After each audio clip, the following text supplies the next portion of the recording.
Hi everyone, Stepan here. Welcome to today's middle game video. It's Friday, so I chose a middle game topic which I found very interesting.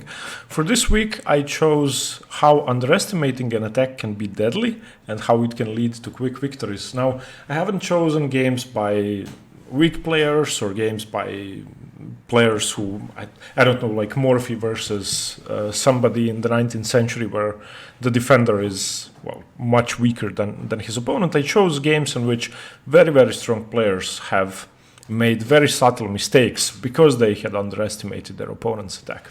Okay, we're going to be looking at 3 games. You can see the games on the right side of your screen. The first one is short Timon. It's this position here. And that was an Alechin, the Alechin for black, in a variation in which white gets a pawn on e5. So let's start with this position. So here white just played knight to d2. And what can we say about this position? Well, in my opinion, it should be slightly better for white. The only reason for that is the pawn on e5 and the misplaced knight on b6. I'm really not a big fan of Alechin knights for black. And the other reason is in variations like this one, which I've played before with white, where black is forced to play the move e6, then the c8 bishop is a very bad piece. So now the only theoretical move, there are still about 5 or 6 games from this position, would be bishop d7 with the plan of bishop c6, and that's a very normal plan, putting the bishop on the long diagonal, developing the bishop immediately, and that would be very sensible. Instead of that, Yuntemian in this position, of course Yuntemian is a very strong player. In 1991, he was one of the strongest players in the world still. He played the move knight to d5, and I will not claim that this is a losing move. I'm just going to say that it's very imprecise considering what's going on the board. Now, white of course doesn't have an attack yet, but let us consider how white could start an attack. First, let's develop the rest of our pieces with tempo. So knight to f3, a very normal move, attacking the queen. Now, if bishop to d7, then knight to f3 could still have been played, and queen to c5, and let's say queen to e4, trying to get the queen closer. The difference is now that you have to move bishop c6, and all of a sudden, black's pieces also do come to life. The knight could jump into d5 now, it could also jump into d4, the rooks can utilize the d file, which is open to both players' advantage. But after knight d5, knight to f3, the queen goes to c5 now, and you can see that with the bishop still on c8, black's pieces seem kind of disjointed, they don't work together, the rooks are disconnected, the bishop is staring at its e6 pawn, and just the position makes absolutely no sense. Okay, in this position, Nigel Short played the move queen e4. This move has a very clear idea. So the e5 pawn is splitting the black position in half and serving as an extra attacking piece because the g7 bishop cannot get back into the game. More importantly, probably, the knight can never reroute back to f6 defending h7. Okay, and in this position, black played queen to b4, which I think is completely understandable, trying to, well, simply trade off the queens. If you trade off the queens, white has nothing in this position.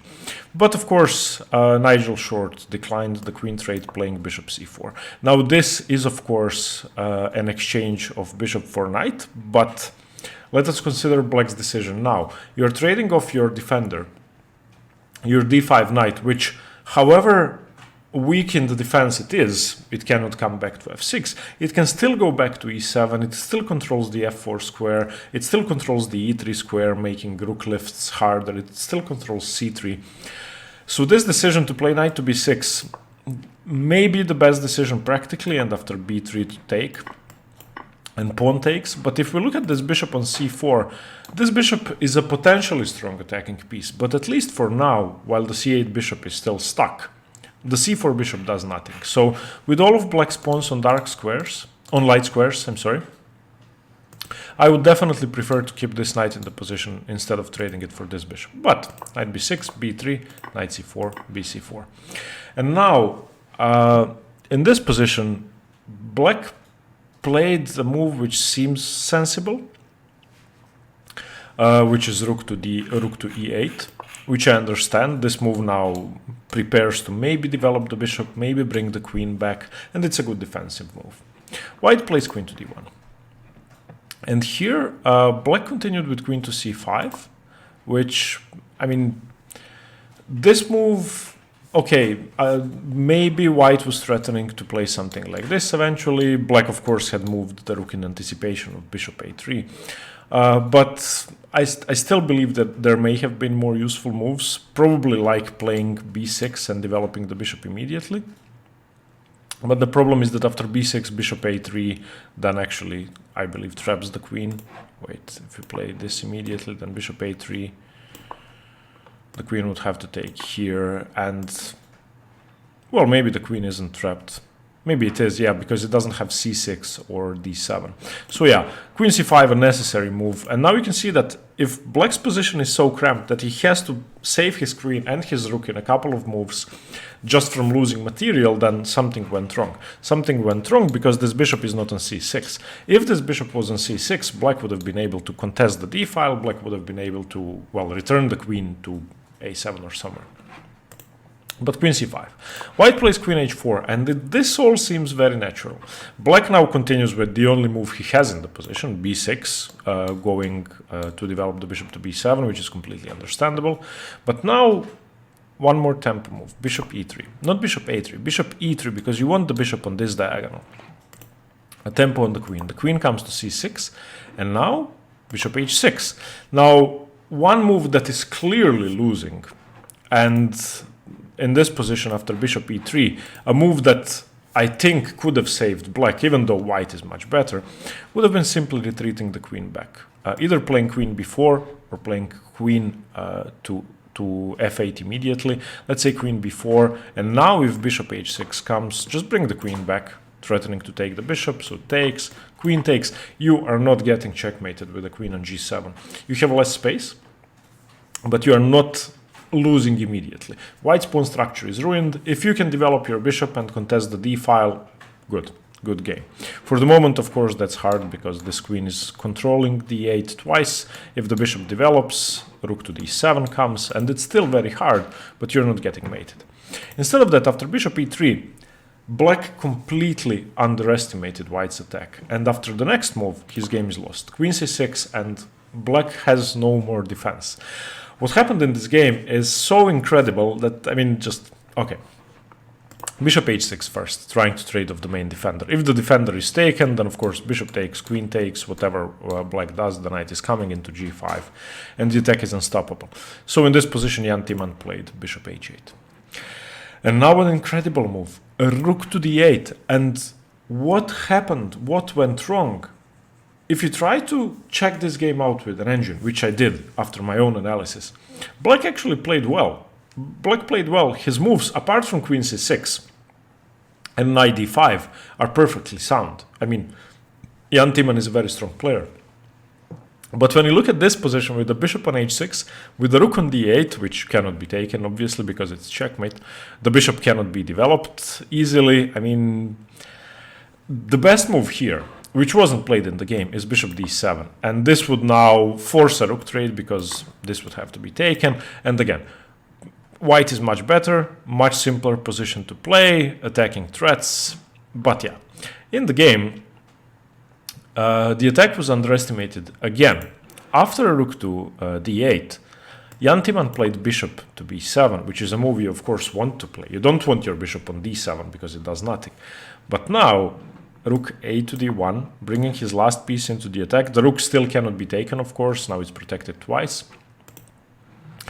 And in this position, bishop to g7 was played, trying to, well, save himself from the threat. Let me show you the threat. After rook a to d1, if you play something stupid, like bishop to a6, the threat is queen e7. And this move is just, there is no defense against this. Whatever you do, you lose. You cannot take the queen because the rook is pinned, of course.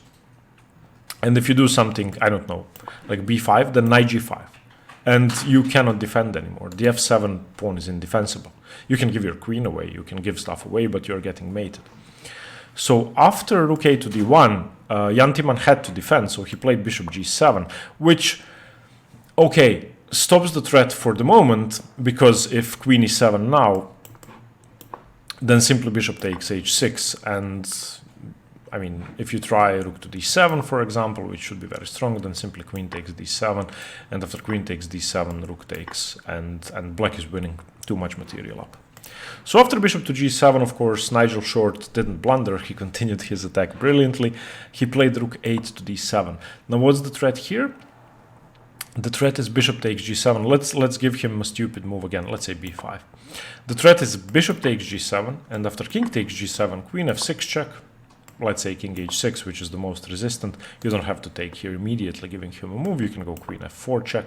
When the king comes back, then you take with the rook or with the queen, and all roads lead to checkmate. Let's say king h8, queen f6. Okay, so that's the threat after rook 8 to d7. So the threat is to simply take the bishop. So he has to react, and he reacts with rook to f8, so that now if bishop takes bishop, king takes bishop, he doesn't lose the f pawn. But now bishop takes g7 anyway, king takes g7, and now look at what happens. I mean, what happens now is my favorite part of the game, and probably my favorite attacking maneuver ever, which I've ever seen. It doesn't relate to the lesson, but I'll just show it to you quickly. A rook lift, trying to get his last attacker into play. Queen f6 check, h4, h5, and now look at this. I mean, what would you do here? Pause the video and try to find the most efficient way to checkmate. I'll give you a second to pause the video. Okay, it's nothing flashy. There are no piece sacrifices. What Nigel Short does in this position is so sadistic that I think I would resign after his next move. He plays king h2. And I don't know if you see where this is going, but this is going here. And queen g7 checkmate. There is no defense against this. There is nothing black can do. So after rook c8, king g3, rook e8, king f4, bishop c8, king g5, Yuntemian actually resigned. There is nothing you can do. If you try king h7, then knight g5, of course. I mean, an incredible... Also rook f7. This is an incredible game. But the point is, coming back to underestimating an attack, with the pawn on e5, the game is not in the attack phase yet, but it's about to be, because this pawn is a very strong piece in the middle of black camp. Your bishop is undeveloped, your g7 bishop is blunted. So underestimating an attack in this case was thinking you can get away without developing the rest of your pieces and leaving your bishop on c8. Knight d5 is a very understandable move, trying to transfer the knight back into the game. But yeah, be careful above everything else. I mean, and also coming back to the mistake, which I think led to a clear defeat, is this move queen to c6. And queen to c6, I mean, it defends the d7 square, so I can understand it. When the bishop develops, you can go here. So if, of course, white makes a passive move, then sure. But retreating the queen back was an absolute necessity. So either queen b4 or queen f8, and black could have held on. Okay, let's move on. The second game we are going to be looking at is Hamduchi versus Sergei Zygalko. Now, this is the Fischer variation, or the Fischer-Sozin, or whatever it's called. There are a million names. So bishop c4 against the Najdorf, and bishop b3 eventually. And in this position, Hamduchi played the move rook e3. And this game I found in John Nunn's Understanding Chess Middlegames. I'm not going to, well, okay, I'm not going to try to understand the whole game, because the game is too complicated. I'll just focus on the things I think caused the attack to become overwhelming. Okay, so anyway, rook e3, and now this may seem like a beginner's move, simply trying to transfer the rook to h3 or to g3 and start an attack. So you don't have to overreact, but you shouldn't underreact either. You shouldn't underestimate this attack. Okay, in the game, bishop to d7 was played, which is okay. I mean, developing a piece, preparing b5, and maybe moving the knight, maybe bishop c6. Also, b5 could have been played, if the knight is protected, of course. Rook g3, now simply continuing his attack. And now, at this point, things are getting serious, and Sergei Zygalko had to actually take the attack seriously. I mean, what's the threat here? The threat is, okay, so let's talk about why rook e3 and rook g3 may be unsound. You are playing two rook moves without developing your c1 bishop and getting your a1 rook into play. Also, your queen is still on d1. But there could be a justification for that, in a sense that your c1 bishop could be perfectly deployed to the h6 square, where it actually belongs. So the bishop does want to get here and grab an exchange or checkmate. So black's next move is completely unsound, showing a complete lack of understanding of the position, and not that may be too harsh, but showing that he underestimated the power of white's attack. So this is how underestimating an attack could backfire. In the game, black played the move knight takes d4, and knight takes d4 is designed to, well, be able to bring his bishop out to c6 or to be able to play b5. So knight takes d4, but now white has a move which gives him an almost winning position. What should have been played after rook to g3 is the simple king h8. Now, I think you see where this is going. Why was king h8 necessary? Because you want to meet bishop h6 with g takes h6. Okay, after rook to g3, knight takes d4. White doesn't have to recapture. White can play bishop g6, bishop h6. I'm sorry. Now, if you play knight takes b3, trying to win a piece, then of course this is a checkmate. And I mean, what do you do here? This is indefensible. Okay, so bishop h6, and in the game, black was forced to play the move knight e8. You have to defend the g7 pawn, and, well, you're saving yourself from checkmate. So in this position, queen takes d4, grabbing the knight. Now let's talk about this position here. If we look at black's pieces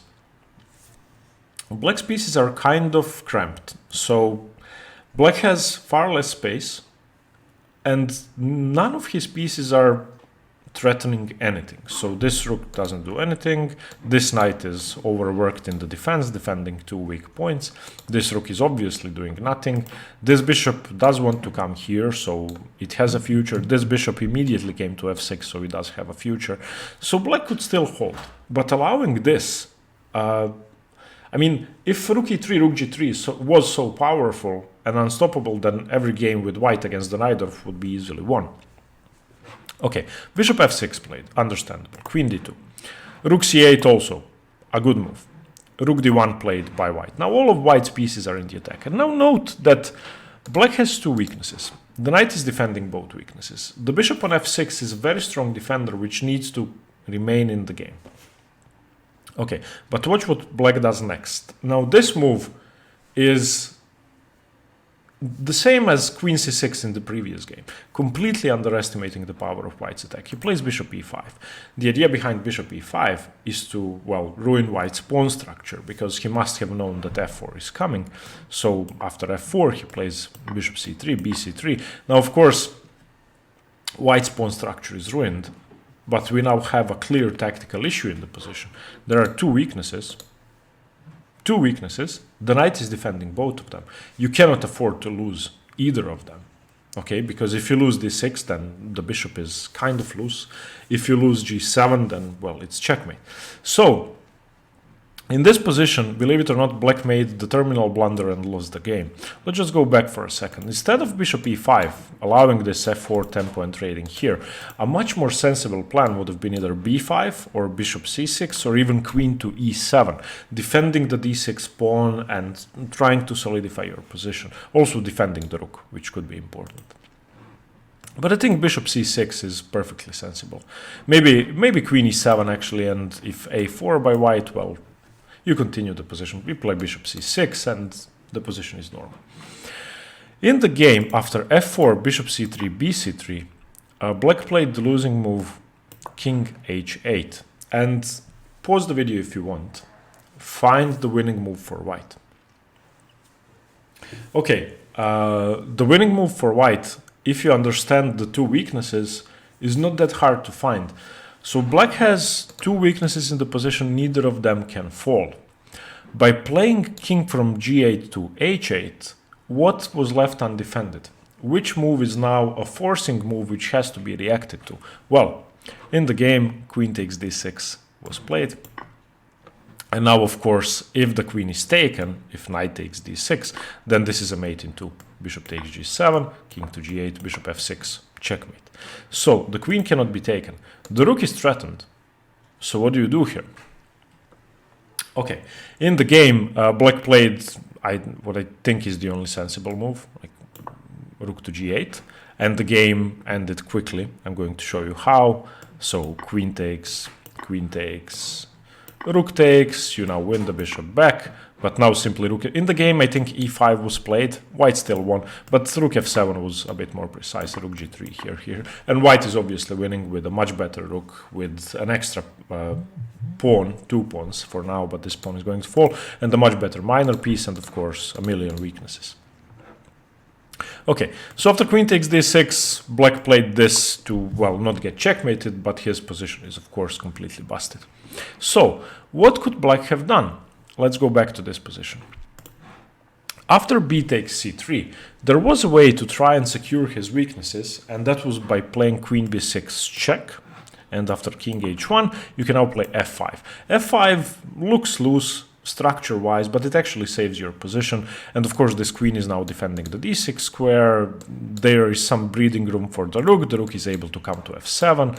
And all of a sudden, everything seems sort of holdable. White should still be much better with the bishop pair, the weakness on e6, and with, well, a lot of attacking pressure, but it's survivable. So to sum up this game, what happened? The first mistake after rook e3, bishop d7 here was knight takes d4, which is an unnecessary move. I think just king h8, not allowing bishop h6 is good. I'm pretty sure black thought that bishop h6 wasn't a strong move, but allowing it was a mistake. So that's the first mistake. The second mistake after rook to d1 is this move bishop e5, which provokes the tempo gaining f4. So that's the second mistake. And the third and final mistake is this blunder with king to h8. This is just game over. 2 weaknesses. You made a third with the rook on f8 and game over. So yeah, what we can learn from this is I believe that you need to try and anticipate your opponent's plans, even if the attack seems fairly obvious and very crude and very beginner-like. I mean, of course, if Hamduchi in this position was a 1200 rated player, then okay, not taking him seriously if you are Sergei Zygalko is okay. But if he's a grandmaster, and even if he plays a crude attack, just take it seriously. Play king h8. Prophylactic moves, even against attacks that seem superficial, are important. Don't get carried away. Okay, the last game I have a few doubts about in my analysis, so I'm pretty sure Kasparov had this position on his board. This is Kasparov Anand round 10, played in either, I think, New York, I'm not sure. Round 10 of their match. We are still in a theoretical Spanish, and this is actually a variation called the Karpov Gambit with d4, knight g5, dc3, knight e6, fe6, bc3, queen d3, bishop c2 and queen c3. The gambit of the c3 pawn is called the Karpov gambit. Now this is sort of similar to the not to the Marshall, I wanted to say the Marshall, but anyway, it's a Roy Lopez gambit. And now in this position, knight b3 is the only move, and rook to d8 is the best move for black. And this has been played 6 times by Mamedjarov, Hracek, Brown. I mean, it's a move. Rook to d8 is a move. However, Vishy Anand in this position took the knight on b3, and after, of course, bishop takes b3, he played knight to d4, white played queen to g4, and I'm sure Kasparov had this on his board. Anand took the rook, so Garry Kasparov gave up a rook. It's 2 pieces queen, 2 rooks versus 2 pieces queen and rook. So white is a rook down, but look at what happens.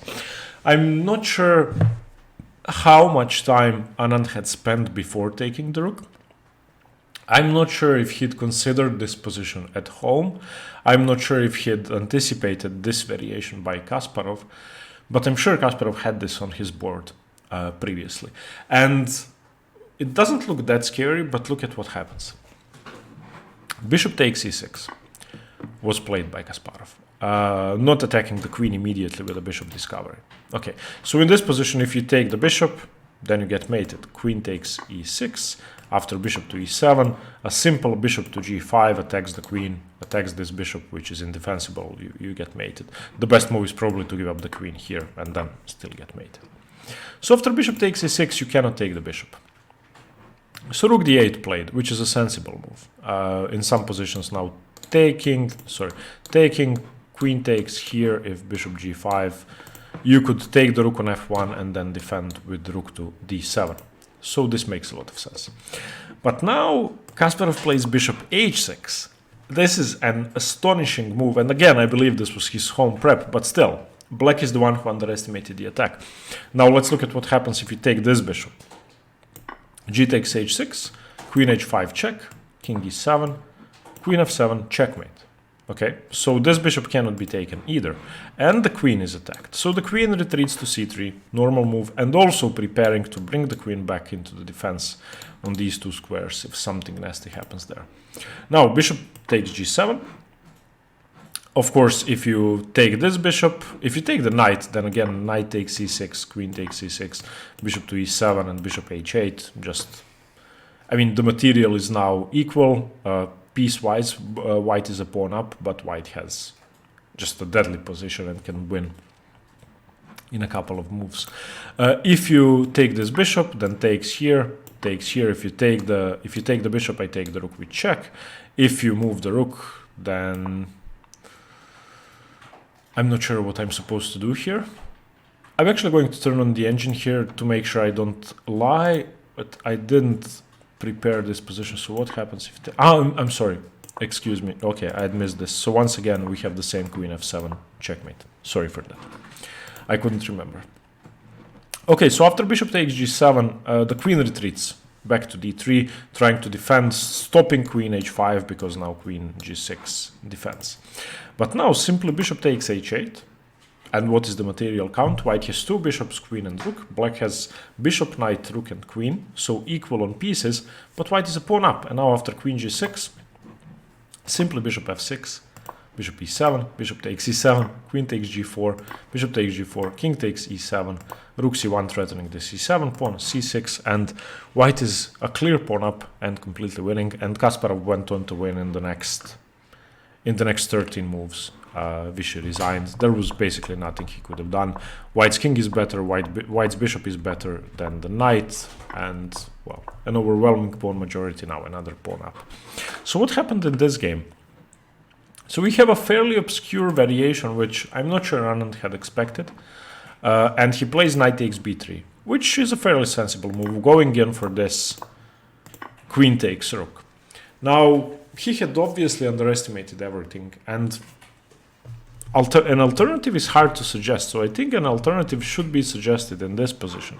Bringing your rook into play with tempo first. Rook d8, and in the other games, bishop d2 was played, attacking the queen, which of course does defend the rook, and now queen takes here. And now white has 4 pawns, black has 6 pawns. This is the gambit idea, but yeah, white doesn't have that much, and I mean, even though he has a lead in development and the black king is in the center, I think black can hold this.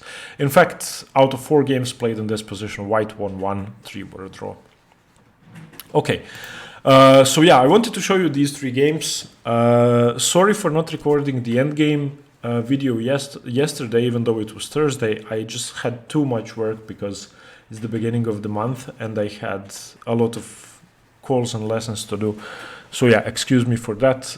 I will continue normally next Thursday. Until then, thank you very much for watching and stay tuned for more chess. Bye.